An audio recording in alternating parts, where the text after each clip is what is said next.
What is up, you guys? It's your boy MyAnimalLife 24/7, and today I'm riding the Husqvarna 701 Supermoto.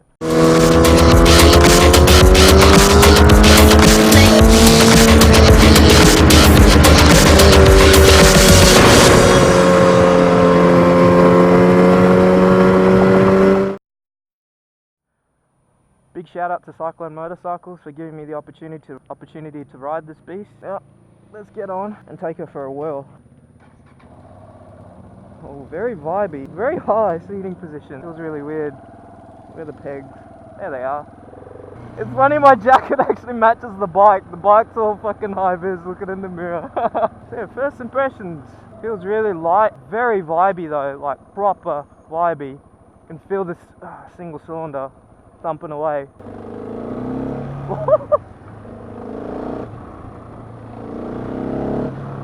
Really vibey, man. Like, I'm not even kidding. Like, the whole bike just vibrates.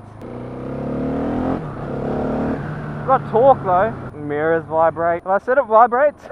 Yeah, I'm taking this bike out because I'm slowly getting into the review side of things. I've always wanted to do that, but I've never had the opportunity until now. My channel's had some growth.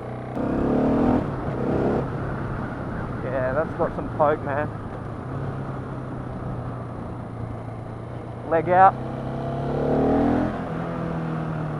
Leg out. Got some pull, man. So what's it like in sick top gear? What's the pull like? Oh, it doesn't really like that. Man, look at the front fender when I give it shit. Yeah, it feels really good so far. It feels really light and flickable. But I'm not really keen on the... Just feels really thin, and when you go to lean it over, it feels like the whole bike's gonna fall over. Yeah, just riding around just to get the tyres warmed up. We'll do a little walk around. So you can flat foot it with 1 foot on the peg and 1 foot on the ground. Mind you, I am quite the tall fellow. I'm 5'9", 5'11", there or thereabouts.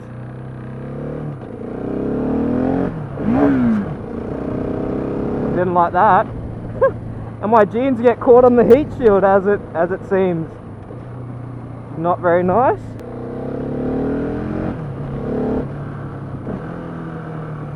Downshifts are really smooth though, I'll give it that.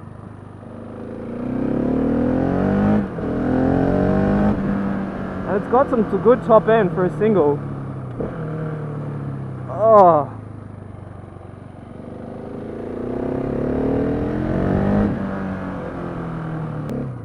I'm worried the wheel's gonna come up, so I'm taking it easy. We're going past the dealer again. So it handles really well so far.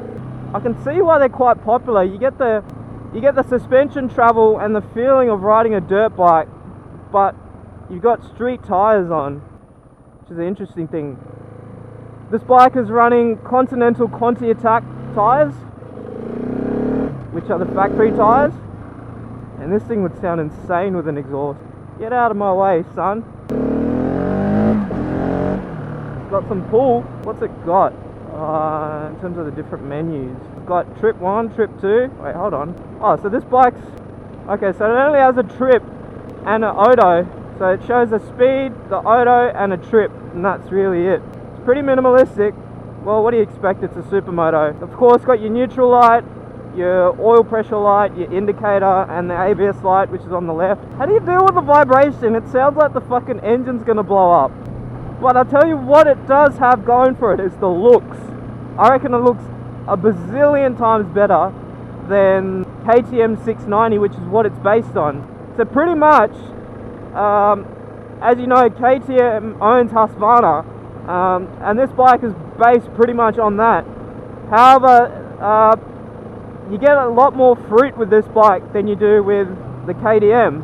You get better suspension, better brakes, better wheels. The engines are the same displacement, but in terms of bore and straight, they're completely different. I think the 690 has 105mm bore, and this one has 102mm.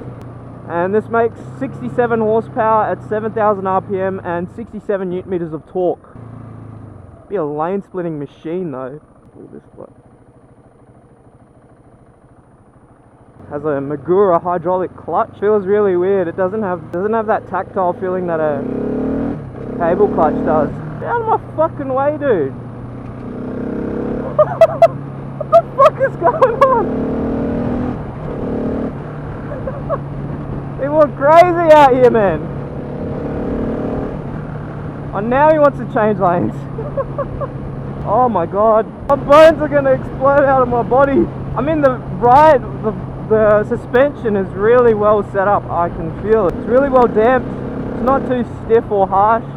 Of course, Supermotos have a lot of suspension travel. I believe that you have about 20 inches of travel, which is quite a fair bit. The Enduro model has, I think, a few more inches in suspension travel than this. Of course you will, because primarily that thing's going to be ridden off road. Jeans keep getting caught in there. Now this dickhead's tailgating me.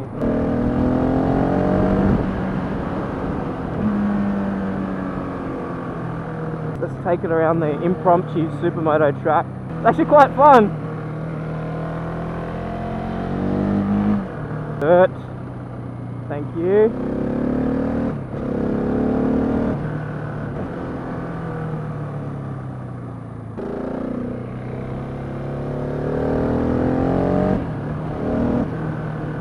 Man, it's good. It's good. Let's see how it does slow stuff. So, slow speed. Let's just go really slow. It's really well balanced. No feet down, by the way, guys. But yeah, the clutch does take some getting used to. So that's really good. Alright, let's turn around and I'm going to pull out my Canon camera and do a little walk around of this bike.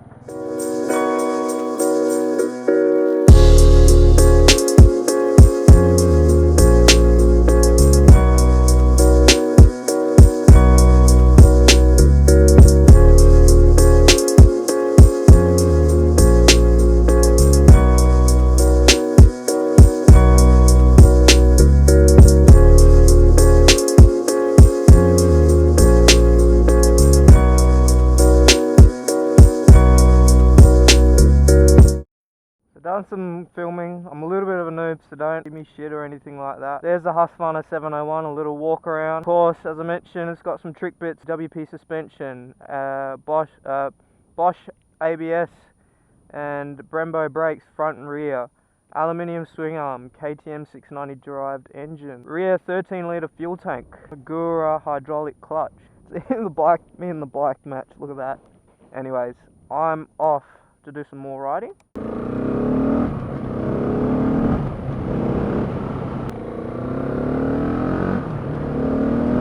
I can see the appeal. It's just got that torque to punch you out of corners, man. It's fucking pain. It feels really notchy, the gearbox. How do I get it into neutral? And it won't go into neutral. It took me like fucking 5 attempts. Ugh. Go into neutral. I don't know what gear I'm in.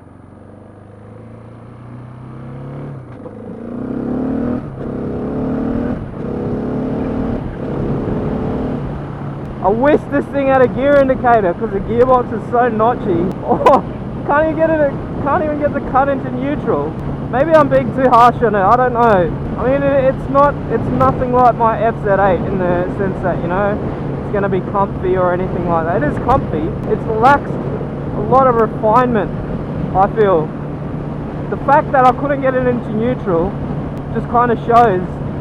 Feels like there's a gear in between first and second. So much play in that, but it's got some torque, man. Look, 90 to 100 roll on. What? Kind of like the FZ8. I reckon this would be faster than the FZ8 on a racetrack. I mean, the FZ8 would blitz it on the straight, but everywhere else this would have it. But the wind drag isn't that bad actually. It's actually quite comfortable. The seat's a bit wooden, but what do you expect? It's a dirt bike. Fueling is alright. It is a little bit choppy. The suspension travel doesn't really help it though, in the sense that when you brake, the front end just dives. But I guess for people who ride dirt bikes regularly, that won't be an issue for them. Just remember, I've ridden 2 dirt bikes, but I've never ridden a Supermoto.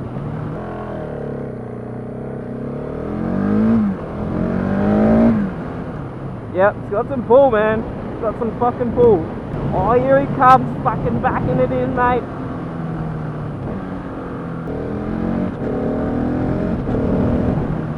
But you can clutch the shift. Downshifts, I'll give it that because of the slipper clutch.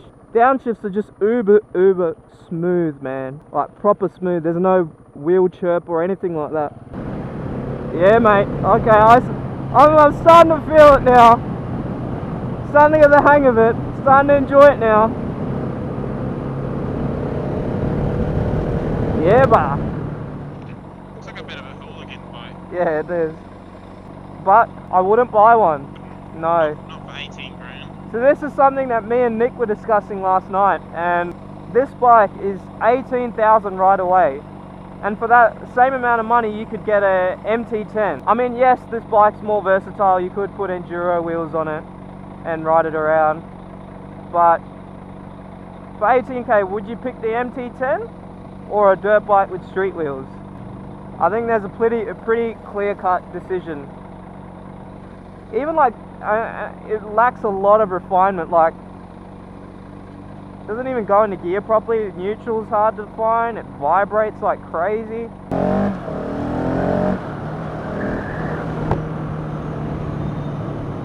Woo! Yeah! Not quite in front of them. I mean, like, it's really good to throw in and out of the corners. Like, flicking it side to side is really fun.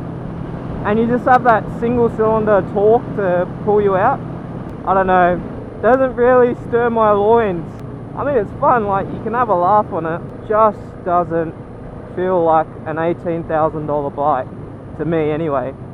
My CBR, which is like 7,000, has more refinement than this, and that's also a single cylinder. For a lot of European bikes, Husqvarnas especially, I mean, you can't, they're not renowned for their perfection.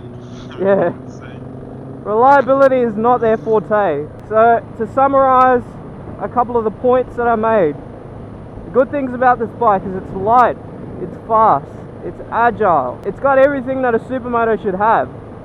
But unfortunately, the bad points outweigh the good points. It lacks a lot of refinement, it vibrates a lot. Like my hands are going numb already. Kind of nitpicking, but I don't like the fact that my jeans get caught on the exhaust heat shield. That's very disconcerting, and it feels like the engine's going to rattle itself to bits every time I accelerate. But if you're willing to shell out the 18k for a European bike that you can take off-road and do track days on, mate, this would do it all day. Oh, one thing I forgot to mention, the slipper clutch it's amazing, man. What the hell was that? Popped out of gear. I was downshifting, I'd let go of the throttle and it just like popped out of gear. See what I mean? Lacking refinement.